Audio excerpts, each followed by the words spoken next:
Новиот закон за пушење повторно ја отвара дебатата за балансот меѓу јавното здравје и економските ефекти врз угостителството и туризмот.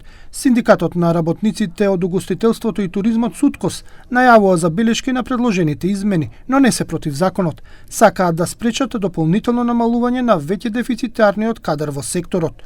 Од СУТКОС порачуваат дека го поддржуваат донесувањето на законот, но предупредуваат дека неговата примена може да има економски последици, доколку не се предвидат заштитни механизми за работните места. Тоа треба да се најдат начини и мерки истиот да не придонесе за намалување на бројот на работници во овој сектор. Знаеме дека овие два сектори се дефицитарни со кадар.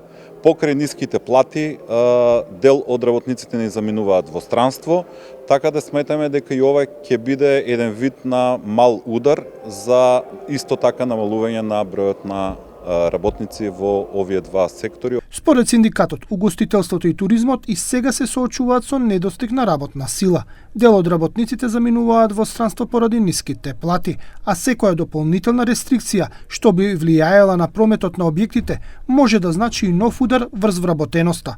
Токму затоа, нивниот предлог оди во насока на решение слично на претходното законско решение. Знаеме дека и досегашниот закон кој што предвидуваше одредени простори за пушачите или така наречени тараси, предвидуваше таков дел кој што ќе биде каде што пушачите ќе бидат во можност да уживаат едноставно во тоа нивно задоволство. Од синдикатот потенцираат дека терасите или посебните делови за пушачи се клучен дел за бизнисот, но дека клучно е и доследното спроведување и засилените инспекцијски контроли.